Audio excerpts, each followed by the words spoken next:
మానవ జీవితమే ఒక మహాభారతం, అది మంచి చెడుల రెంటి నడుమ నిత్య ఘర్షణం. అటువంటి ఏనుగది గంభీరవేది. రఘుమహారాజు వాడేవాడు అయ్యా, సైన్యంలో ఉండేవాడు రఘుమహారాజు, సైన్యంలో రఘువంశంలో చెబుతారు.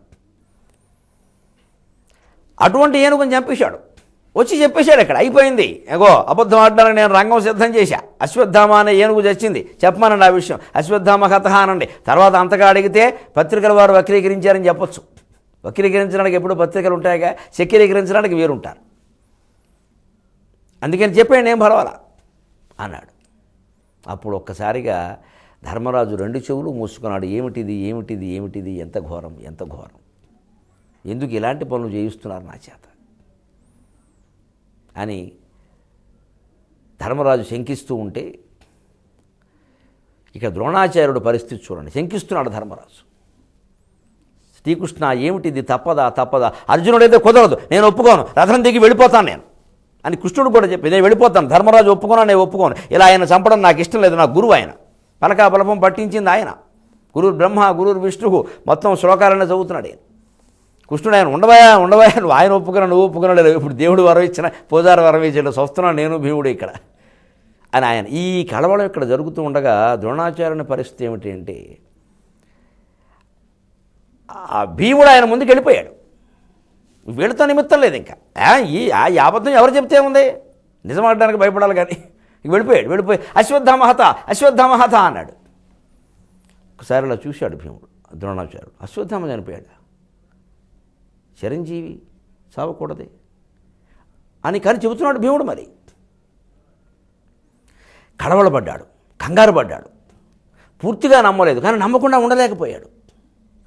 ఆ దైన్యంలో కూడా 20,000 మంది పాంచాలులను చంపాడు ఈయన కక్ష బంగారంగా, 20,000 మందిని చివరి క్షణాల్లో కూడా. అప్పుడు కూడా అలాగ తెగ నరుక్కుంటూ పోతుంటే కశ్యపుడు, అత్రి, జమదగ్ని, భరద్వాజుడు, గౌతముడు, విశ్వామిత్రుడు, వశిష్ఠుడు, అరుంధతీదేవి సహా ఆకాశంలో కనపడ్డారు. ఎంత అదృష్టవంతుడైన కశ్యపాత్రి, జమదగ్ని, భరద్వాజ, గౌతమ, విశ్వామిత్ర, వశిష్ఠ, అరుంధతులు కనపడ్డారు, మొత్తం సప్తఋషులు, అరుంధతీదేవి సహా.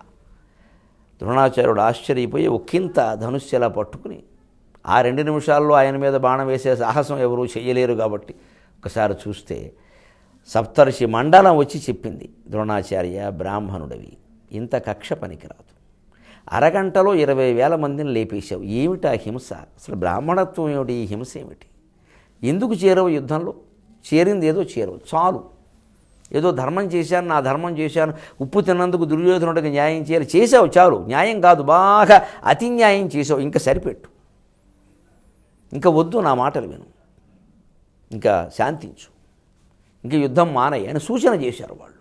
చూడండి, దైవానుగ్రహం పాండవుల మీద ప్రసరిస్తోంది. దైవానుగ్రహం ఎప్పుడు ప్రసరిస్తుంది, ద్రోణుడి మీదకి ధర్మరాజు దూసుకెళ్ళినప్పుడు నువ్వు వీళ్ల మీద కాదు దూసుకెళ్లాల్సిన దృష్టజుమ్నుడిని పంపు అన్న సూచన చేయడం కోసం వ్యాసుడు వచ్చాడు, అహంకారం విసర్జించి యుద్ధం చేయమని. అక్కడ ఆగాడు, లేకపోతే ధర్మరాజు వెళ్ళి బలైపోయేవాడు. ఇక్కడ ద్రోణాచార్యుడు యుద్ధం చేస్తుంటే ఆపడానికి సప్తర్షులు దిగొచ్చారు. ఏ పాండవులు ప్రార్థించారు ఈ వ్యాసుణ్ణి, ఈ సప్తర్షులని? అంచేత భగవంతుడు భగవద్గీతలో చెప్పినట్టుగా మా మనుస్మర యుద్ధేచ, భగవంతుని స్మరిస్తూ ధర్మం కోసం మన కర్తవ్యం మనం చేస్తుంటే వెనక నుంచి భగవంతుడు ఎప్పుడు ఛత్రంలా కాపాడుతాడు, చామరంలా వీచుతూ ఉంటాడు, చల్లని గాలులు, దయాపవనాలు. అంతేగాని మన కర్తవ్యం మానేయకూడదు.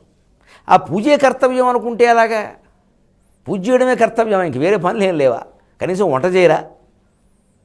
ఎందుకంటే ఆధ్యాత్మికమైన మండళ్ళు బయలుదేరాక ఇంట్లో వంటలాగిపోయాయి, అంతా స్వామీజీల మందిరాల్లోనే కనపడుతున్నారు, ఇళ్లలో లేరు. అందుకని ఇంట్లో కర్తవ్యం, భర్త భార్య పిల్లలు అనుబంధం బాధ్యతలు, వీటిని మించింది ఏదీ లేదు. ఇవి చేసుకుంటూ భగవన్నామస్మరణ మానకుండా ఉంటే భగవంతుడు అనుగ్రహం మన మీద కురిపిస్తాడు. దానికి ఇదే ఉదాహరణ. వీళ్ళ దారిని వీళ్ళు యుద్ధం చేస్తున్న తప్ప సప్తర్షులను వెళ్ళి ద్రోణాచార్యుడికి చెప్పమని అర్జునుడు అడగలేదు, కృష్ణుడు అడగలేదు, ధర్మరాజు అడగలేదు, వ్యాసుడిని కనపడమని ధర్మరాజు కోరలేదు, ఆయన అంతా ఆయన కనపడి చెప్పాడు. ఇదే మనకి దైవానుగ్రహం మన మీద ప్రసరించడం అంటే. అలాగే సప్తఋషుల శాంతవచనాలు. ఆ పైన ద్రోణాచార్యుడు ఒక్కసారి ఇలా ఎదురుగా చూశాడు, సరిగ్గా మృత్యుదేవత ఎదురుగా కనపడినట్టుగా దృష్టజుమ్నుడు ఉన్నాడు. దృష్టజుమ్నుడు ఆ వేళ ఆయనకి దృష్టజుమ్నుడిలా కనపడలా, దున్నపోతు మీద కూర్చున్న యమధర్మరాజులా కనపడ్డాడు. వచ్చేస్తోంది, గంట కొట్టేస్తోంది. అరుంధతి కనపడడం లేదు, మిత్రవాక్యం వినపడడం లేదు, దీప నిర్వాణ గంధం వాసన సోకడం లేదు. భోగాలను దాపురించింది. దుష్టజుమ్నుడు ఎదురుగా ఉన్నాడు. సప్తఋషులు ఇలా మాట్లాడుతున్నారు. తేజోవిహీనుడైపోయాడు ద్రోణాచార్యుడు. తేజోవిహీనుడు. కర్తవ్యం కిం కర్తవ్యం కిం కర్తవ్యం, అస్త్ర సన్యాసం చేసేద్దామా ఇంకా పోరాడదామా అని ఒక్కసారి భీముడి కేసు చూశాడు. నువ్వా చెప్పేది? అశ్వత్థామ చావడం ఒక అబద్ధం అయితే నువ్వు చెప్పడం మరింత అబద్ధం. ధర్మరాజును అడుగుతాను నేను అని వెళ్ళి పాపం ఈ బ్రాహ్మడు ఎదురుగా నిలబడి, ధర్మరాజా నువ్వు చెప్పు, నువ్వు చెప్పు, ధర్మరాజా నువ్వు చెప్పు, అశ్వత్థామ చనిపోయాడా?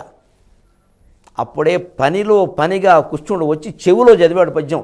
అడవులకేగినన్ వదలడా గురుడు, మహానుభావ నీకు చేతులెత్తి నమస్కారం చేస్తున్న, గుర్రాల దూడడం చాలా తేలిక నీలాంటి వాళ్ళని దూడడం కంటే, నా మాట విను, ఇప్పుడు ఇదే సమయం, ఒక్కసారి చెప్పు, ఒక్కసారి చెప్పు, అన్ని పాపాల నుంచి నేను కాపాడతాను, ఒక్కసారి చెప్పు. అడవులకేగినన్ వదలడా గురుడు, ఆపై మీరు రాజ్యమున్ గుడుతురో కానకేగిదురో కొండొక కార్యము చేయవచ్చు. తిరుపతి వెంకట కవులు ఎంత అద్భుతమైన పద్యం రాశారండి పాండవ విజయం నాటకంలో. అడవులకేగినన్ వదలడా గురుడు, ఆపై మీరు రాజ్యమున్ గుడుతురో కానకేగుదురో కొండొక కార్యము చేయవచ్చు. ఇప్పుడు గల గండమున్ గడచిపోయిన చూతము, ఇప్పుడు గల గండమున్ గడచిపోయిన చూతము. మరుద్రోవగా నడువకుము, మరుద్రోవగా నడువకుము, ఈనగాచియును నక్కల పాలొనరింపబాడియే, ఈనగాచియును నక్కల పాలొనరింపబాడియే. ఇది పూర్తిగా కృష్ణుని అభ్యర్థన. అర్జునుడు అప్పటికే రథం దిగాడు. నేను ఒప్పుకోను దీనికి, నువ్వు ఒప్పుకుంటావా? ఒప్పుకోకపోతే నీ వల్ల ఏది కాదు. ఆయనేమో ఆయనే నమ్ముతాడు, ఈయనేమో ఇక్కడ కూర్చున్నాడు ఇక్కడ సత్యనారాయణ వ్రతం అని. కుదరదు ఇక్కడ. అడవులకి ఎగినను వదలడా గురుడు. ద్రోణాచార్యుడు మిమ్మల్ని మళ్ళీ అరణ్యవాసానికి వెళ్ళినా వదిలిపెట్టడం, అక్కడ కూడా ఈయన బాణాలు బాధిస్తూనే ఉంటాయి. అంత పరాక్రమవంతుడు మీకు తెలియదు. ఆపై మీరు రాజ్యమును గుడుతురో కానకేగుదురో, పొండయ్య ఎవడికి కావాలి, ముందు ఇది జరగనేయండి.